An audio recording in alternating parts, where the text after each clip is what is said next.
Hello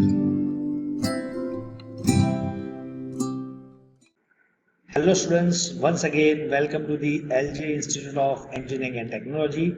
Let's start with the course Mathematics 1. Today's chapter is application of definite integrals, and in this chapter we have today's topic is length of plane curves. That means length of arc. So we have three different equation for this, in Cartesian form, in parametric form, in polar form. Okay, so this is so easy topic, but this topic will be used in second upcoming lecture. So take pay more attention. Okay, so let's start with the first, length of arc in Cartesian form. So the length of arc of the curve y is equal to f of x between x is equal to a to x is equal to b is given by is equal to integration x is equal to a to x is equal to b under root 1 plus dy by dx whole square. That means dy by differentiation of this y with respect to x and whole square, and dx with respect to x, because x is equal to a to x is equal to b. Okay, similar way the length of arc of the curve x is equal to f of y. That means if we convert the given curve into the form of x, at that time we have to take limit y is equal to c to y is equal to d, and formula will be s is equal to y is equal to c to y is equal to d under root 1 plus dx by dy, differentiation of this function x with respect to y, and whole square dy. Other than this, there is no difference between these two formula. Okay, so whatever you are making this and what is the limit, according to that you have to use either this formula or this formula. To understand this, we have one example. This one, find the length of arc of the curve y is equal to log of sec x from x is equal to 0 to x is equal to pi by 3. Here you can see the limit of x is given and y is a subject, so we will use first one formula.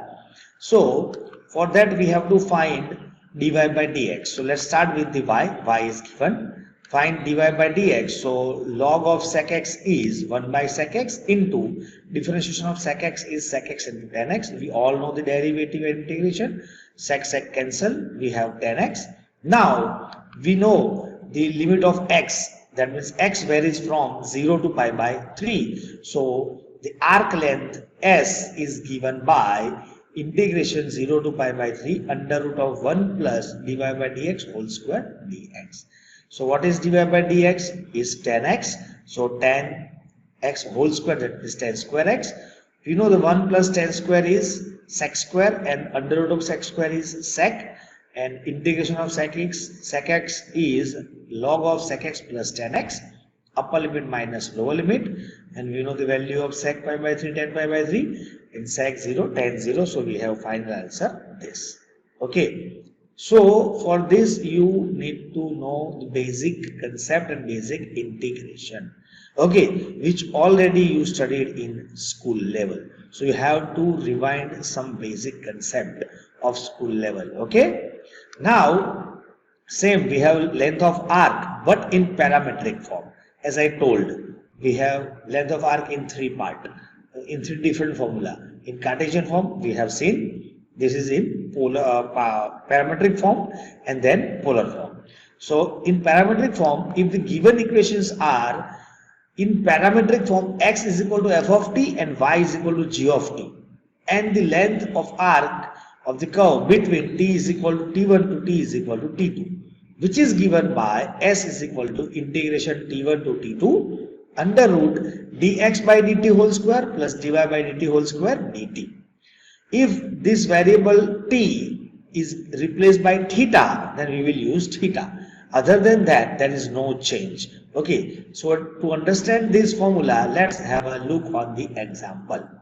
We have this example, length of curve x is equal to this in the form of theta, and y is also in the form of theta, which is our x is equal to f of theta and y is equal to g of theta in this form, which are the parametric equation, and which is measured from theta is equal to 0 to theta is equal to pi. That means from theta 1 to theta 2.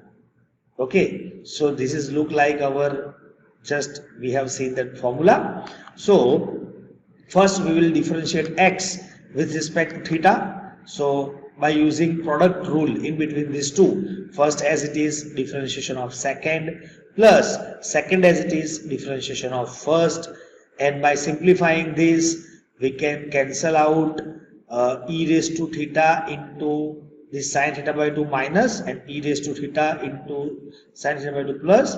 So we have 1 by 2 of cos theta by 2 into e raised to theta and 2 times, so 2 times, and this is 1 by 2 times, so 5 by 2 times e raised to theta cos theta by 2. Similar way we have y, differentiation of y with respect to theta is given by same product rule. By simplifying this, now this time cos will be cancelled out. Okay, by expanding this, e raised to theta multiply with this bracket, e raised to theta multiply with this bracket. You can do rough work by using pen and paper, so you can understand better.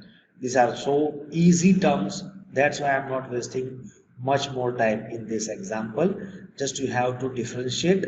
Now we have dx by d theta and dy by d theta. Now we will use the formula of arc length s is equal to integration theta 1 to theta 2, that is 0 to pi, which is already given, and under root of dx by d theta whole square, dy by d theta whole square, d theta. Now put the value of this and whole square. So we have this. Now we can take common 25 by 4 e raised to 2 theta, 25 by 4 e raised to 2 theta. Now in bracket cos square plus sin square, which is 1. So we have remaining term is this. Take square root of 25 by 4 is 5 by 2, and square root of this, that means raised to 1 by 2 to cancel, so e raised to theta. By integrating e raised to theta as it is, and upper limit minus lower limit, this is our final answer. So simple integration. Okay, so this is the length of arc in parametric form.